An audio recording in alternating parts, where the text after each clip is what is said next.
예, 이렇게 서지현 검사를 향해서 쏟아지고 있는 2차 피해, 그리고 서지현 검사의 심경 등은 저희가 말씀드린 대로 서지현 변호사의 지금 대리인을 맡고 있는, 그리고 이번 사건을 공개하는 데 역시 크게 역할을 한 김재련 변호사와 함께 잠시 후에 자세히 얘기를 나누도록 하겠습니다. 지금 한창 저희 방송사를 향해서 오고 있는 중인데 교통이 좀 막혀서 조금 늦을 것이라는 전갈이 왔습니다.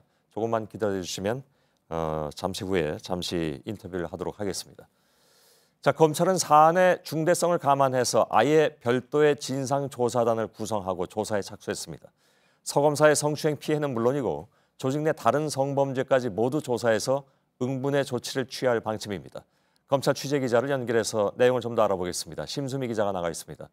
검찰에서 내부를 겨냥해서 성추행 진상규명조사단을 꾸린 것은 이번이 처음이라고요? 네, 뇌물수수와 같이 고위 간부의 비위 의혹이 제기됐을 때 특임 검사가 임명된 전례는 있습니다. 진경준 검사장의 넥슨 주식 수수 사건을 조사했던 이금로 특임 검사가 대표적입니다. 하지만 성범죄는 피해자가 공론화를 원치 않는 경우가 많다면서 주로 대검 감찰본부에서 조용하게 조사를 진행해 왔습니다. 그런데 이번엔 범죄자를 잡아들이는 현직 검사가 자신이 성추행 피해를 당했는데도 불구하고 이 조직에서 묻혀졌다고 폭로를 했고, 이에 대한 국민적 관심 그리고 공분이 뜨거워진 만큼 검찰도 신속히 진상을 규명하기 위해 별도의 조사단을 꾸린 겁니다. 예, 서울 동부지검장을 맡고 있는 조희진 검사장, 이제 조희진 검사장이 조사를 지휘하게 되는 건데 앞으로 조사는 어떻게 이루어지게 됩니까? 네, 여성 1호 검사장인 조희진 서울 동부지검장이 단장을 맡았다는 것 외에는 아직 구체적인 조사단 구성 내용은 알려진 바가 없습니다. 여성 정책이나 성범죄를 전문으로 다뤄왔던 부장검사급이 부단장을 맡고, 또 검사 서너 명과 수사관까지 포함해서 약 10여 명의 안팎의 규모가 될 걸로 보입니다. 검찰 관계자는 오늘 조사단의 업무 내용과 관련해서 진상 규명과 또 재발 방지 대책 마련이라는 큰 틀에서 이 두 갈래의 방향으로 조사가 이루어질 거라고 설명했습니다. 특히 서지현 검사 사건 외에도 검찰 내 성추행 전반이 조사 대상에 포함된다면서 굳이 공소시효 등을 따지면서 조사 범위를 좁히지 않겠다라고도 말했습니다.